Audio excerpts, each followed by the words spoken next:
ఇక శ్రీకాకుళం జిల్లా టెక్కలి నియోజకవర్గంలో రాజకీయం రసవత్తరంగా మారింది. భర్తపైనే భార్య పోటీకి దిగుతున్న పరిస్థితి సంచలనం రేపుతోంది.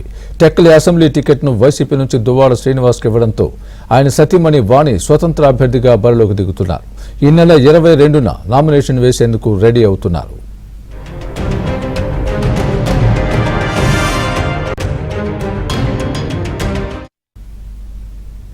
వాణి గతంలో భర్త శ్రీనివాస్ అభ్యర్థిత్వాన్ని తీవ్రంగా వ్యతిరేకించారు. దీంతో సీఎం జగన్ వాణిని కొన్నాళ్ల పాటు టెక్కలి ఇన్ఛార్జిగా నియమించారు.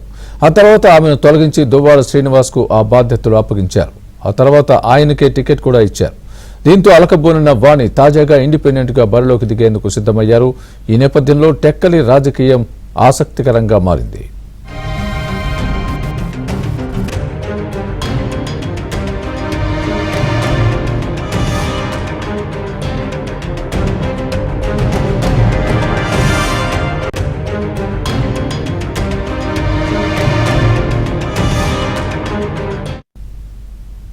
ఇదే అంశానికి సంబంధించి మా ప్రతినిధి రమేష్ నడి పూర్తి వివరాలు తెలుసుకునే ప్రయత్నం చేద్దాం. రమేష్, చెప్పండి, ఏంటి ఇద్దరు భార్యాభర్తలు పోటీ పడడం ఏ విధంగా చూడాలి? దీనికి గల కారణాలు ఏంటి? పూర్తి అప్డేట్ ఇవ్వండి.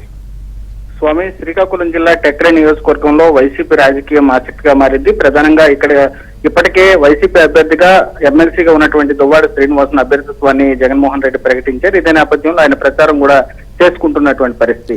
అయితే ఈ తరుణంలోనే కొద్దిసేపటి క్రితం ఆయన సతీమణి దువ్వాడ వాణి స్వతంత్ర అభ్యర్థిగా పోటీ చేస్తున్నట్లు ప్రకటించారు. ప్రధానంగా దువ్వాడ వాణికి శ్రీనివాస్ దంపతుల మధ్య గత కొంతకాలంగా విభేదాలు ఉన్నాయి. ఇదే నేపథ్యంలో గతంలో దువ్వాడ శ్రీనివాస్ కు టెక్కలి అభ్యర్థిత్వాన్ని ఇవ్వద్దు అనేటటువంటి ఒక వాదనను జగన్మోహన్ రెడ్డి దగ్గర వినిపించారు. అయినప్పటికీ కూడా జగన్మోహన్ రెడ్డి పరీక్షలో మళ్ళీ దువ్వాడ శ్రీనివాస్ వైపే మొగ్గు చూపారు. ఈ నేపథ్యంలో అలకబోన్నటువంటి వాణి గత కొంతకాలంగా పార్టీ కార్యక్రమాలకు దూరంగా ఉంటున్నారు.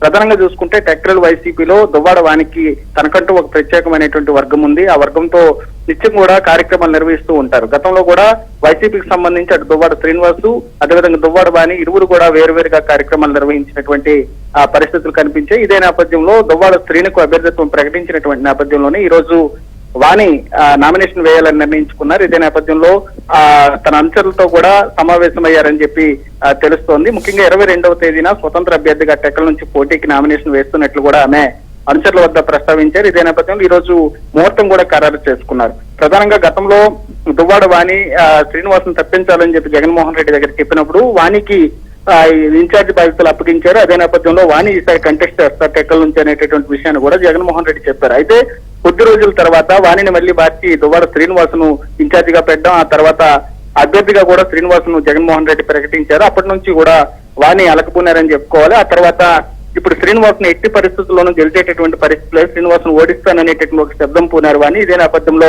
ఇండిపెండెంట్ అభ్యర్థిగా పోటీ చేసి వైసీపీలో తనకంటూ ఒక వర్గం ఏదైతే ఉందో ఆ వర్గంతో బరిలోకి దిగుతాననేటటువంటి ఒక హెచ్చరికను అధిష్టానానికి పంపించిందని చెప్పుకోవాలి. మొత్తానికైతే భర్త పైన భార్య పోటీ చేస్తుండటం పైన సర్వత్రా ఆసక్తి నెలకొంది. టెక్కల రాజకీయం మొత్తం కూడా జిల్లా వ్యాప్తంగా టెక్కల వైపు ఆసక్తిగా చూస్తున్నటువంటి పరిస్థితి కనబడుతుంది.